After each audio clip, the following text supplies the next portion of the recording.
എനിക്ക് തോന്നുന്നില്ല. അവൾ നല്ല രീതിയിൽ കഷ്ടപ്പെട്ട് അവളങ്ങനെ കാശ് കൊടുത്തും മറ്റേ ഇത് ചെയ്യാനുള്ള സമയത്തൊക്കെ കൊടുക്കില്ലേ. അനിമോളെ കുറിച്ച് അനിമോളുടെ ഒരു ഇത് കണ്ടപ്പോൾ PR കൊടുത്തതിൻ്റെ ഇത് 16 ലക്ഷത്തിൻ്റെ PR കൊടുത്തുന്നൊരു ഇത് വന്നത് ബിഗ് ബോസിൽ ഭയങ്കര വിവാദമാണ്. ആരാ പറഞ്ഞത്? അത് പുറത്തുള്ളവരൊക്കെ അങ്ങനെ അതും പുറത്തും പറയുന്നുണ്ട്.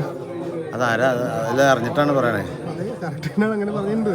എല്ലാവരും PR കൊടുത്തിട്ടാണ് പോകുന്നത്. പക്ഷേ അനിമോളുടെ കേസിൽ 16-15 ലക്ഷം രൂപയുടെ കൊടുത്തെന്ന് പറഞ്ഞു തന്നെ പുറത്തു തന്നെ.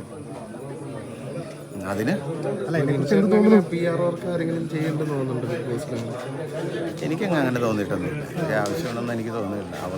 അവൾ നല്ല രീതിയിൽ കഷ്ടപ്പെട്ട് അവളങ്ങനെ കാശ് കൊടുത്തും മറ്റേ ഇത് ചെയ്യാനുള്ള വകുപ്പ് എനിക്ക് ഉള്ളതിലുണ്ടെന്നുണ്ട്. അല്ല അങ്ങനെ ഉണ്ടെന്ന് എനിക്കറിയില്ല കേട്ടോ. അല്ല അവളങ്ങനെ ചെയ്യുമെന്ന് എനിക്ക് തോന്നുന്നില്ല. അല്ലാതെ തന്നെ അവർക്കൊരു സപ്പോർട്ടും ഓഡിയൻസിൻ്റെ ഇടയിലുണ്ടല്ലോ. അയാളൊക്കെ അവളങ്ങനെ ചെയ്യും. അത്രയും കാശ് കൊടുത്ത് ചെയ്യുമെന്നൊന്നും എനിക്കറിയില്ല. അവർക്കെല്ലാം ചെയ്യാൻ സാധ്യതയില്ല. പറഞ്ഞു വെച്ചിട്ട് ജിൻഡോ കഴിഞ്ഞെല്ലാം കപ്പടിച്ചല്ലോ. ആ ഫെയിം ഇപ്പോൾ പുള്ളിക്കില്ലല്ലോ. അത് അന്നത്തെ PR വർക്കിൻ്റെ ആണ്. ഇപ്പോൾ അങ്ങനെ PR വർക്കിൻ്റെ പിടിച്ചേക്കാൻ പറ്റുള്ളൂ പുറത്ത് ഇങ്ങനെ പറയുന്നത്. പക്ഷേ അങ്ങനെയൊക്കെ സോഷ്യൽ മീഡിയ PR വർക്കിനെ കുറിച്ചാണ്. PR വർക്ക് മോശമാണോ തെറ്റാണോ എന്നാണ് ചോദിക്കുന്നത്. നിങ്ങൾക്ക് എങ്ങനെ തോന്നുന്നു? നല്ലതാണ്. ഇപ്പം ഞങ്ങളല്ലേ അല്ലേ? പിന്നെ നല്ലതായിരിക്കില്ലേ? അപ്പം ഇത്രയും പൈസ കൊടുത്ത് ചെയ്യുന്നതുകൊണ്ടായിരിക്കും. പൈസ ഉള്ളവർ കൊടുക്കട്ടെ. അല്ല എനിക്ക് ഞാൻ അവളെ PR വർക്ക് ചെയ്തിട്ടൊന്നും അയക്കുന്ന എനിക്ക് തോന്നുന്നില്ല. അവൾക്കൊരു ഓഡിയൻസ് ഉണ്ട്. അവൾ ഒരു പാവം കൊച്ചാണ്. അവൾ രക്ഷപ്പെടണമെന്ന് ഒരുമാതിരിപ്പെട്ട ഈ സ്റ്റാർ മാജിക്കിൽ വരുമ്പോഴൊക്കെ എല്ലാവരും കണ്ടുകൊണ്ടിരിക്കണമല്ലേ. ഇനി പ്രത്യേകിച്ച് ഒരു PR വർക്കിൻ്റെ ആവശ്യമില്ലല്ലോ.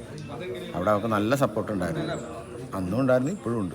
ഷിയാസ് കരീം പോയിട്ട് ആ പാവ എടുത്തെറിഞ്ഞ് കളഞ്ഞത് അതിനോട് യോജിക്കുന്നുണ്ടോ? ബാക്കി നിങ്ങൾക്കിപ്പോൾ എൻ്റെ വായിൽ നിന്ന് എന്തെങ്കിലും ചാടിയിട്ട് വേണം എന്നെ എയറി കയറ്റാൻ. അല്ല എന്നാലും അത് ശരിയാണ്. നിങ്ങളെല്ലാം ഒരുമിച്ചുണ്ടായിരുന്നല്ലോ. ഗസ്റ്റ് ആയിട്ട് പോയിട്ടുണ്ടായിരുന്നപ്പോൾ ചെയ്തത്. അപ്പം അനിമോള് കാര്യമൊക്കെ ചെയ്തു. അതതിൻ്റെ പരിപാടിയുടെ ഭാഗമായിരിക്കാം. ഇവിടെ സെറ്റിലുണ്ടായിരുന്ന അനിമോളും അല്ലെങ്കിൽ ബിഗ് ബോസിൽ ചെന്നതുമായിട്ട് എന്തെങ്കിലും മാറ്റങ്ങൾ കാണാറുണ്ടോ? അങ്ങനെ എന്തെങ്കിലും ആ ഷോയിട്ട് വരുമ്പോൾ യഥാർത്ഥ സ്വഭാവം വരുമെന്നാണ് തോന്നുന്നത്. അപ്പോൾ ഇപ്പോഴെങ്കിലും അനിമോൾ അല്ല അങ്ങനെയൊന്നും തോന്നിയിട്ടില്ലെന്ന് വെച്ചാൽ നമുക്കറിയാലോ. ആ വ്യക്തി എവിടെ ചെന്നാലും, ഇപ്പം ഞാൻ എവിടെ ചെന്നാലും, ഞാൻ സ്റ്റാർ മാജിക്കിൽ ഇത്രയും നാളും കൂടെ ഉണ്ടായിരുന്ന ആൾ എന്താണെന്ന് അവർക്കറിയാൻ പറ്റും. എല്ലാവർക്കും അറിയാൻ പറ്റും. യൂണിവേഴ്സിറ്റിയിൽ പോയിട്ട് പെട്ടെന്ന് തന്നെ പോകുന്നു. കണ്ടൻറ്റൊന്നും ഉണ്ടായില്ല. നമ്മൾക്ക് എല്ലാവരും കുറേ പ്രതീക്ഷയായിരുന്നു. അത് എന്ത് തോന്നി പെട്ടെന്ന് തന്നെ ഔട്ടായി പോകുന്നത്? അതേക്കുറിച്ച് നമ്മളിപ്പോൾ എന്താ അഭിപ്രായം പറയണം? ഓരോ ആളുകളുടെ സംഭവങ്ങളായിരിക്കും. ഇപ്പോൾ അവർക്ക് അത്രയും നാളായിരിക്കും നിൽക്കാനുള്ള ഇതുണ്ടല്ലോ.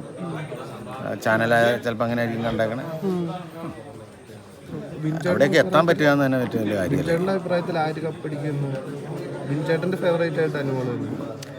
പിന്നെ നമ്മുടെ കുടുംബത്തിൽ നിന്ന് പോയൊരു കൊച്ചിനൊക്കെ എല്ലാം നമ്മുടെ സുഹൃത്തുക്കളാണ്. ഇപ്പം നമ്മുടെ വീട്ടിൽ എല്ലാവരും നമ്മുടെ ഇൻറ്റിമേറ്റ് സുഹൃത്തുണ്ട്.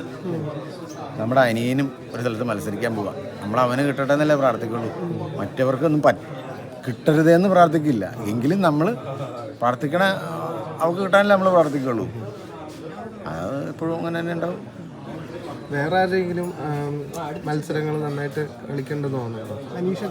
അനീഷ എല്ലാവരും നല്ല പെർഫോമൻസ് ആണെന്നേ. എല്ലാവർക്കും ഷോകളിൽ എപ്പോഴും ഒരുപോലെ നിൽക്കാൻ പറ്റില്ല. അങ്ങോട്ട് മാറിയും തിരിഞ്ഞൊക്കെ വരും. പ്രത്യേകിച്ച് അങ്ങനെയൊന്നുമില്ല.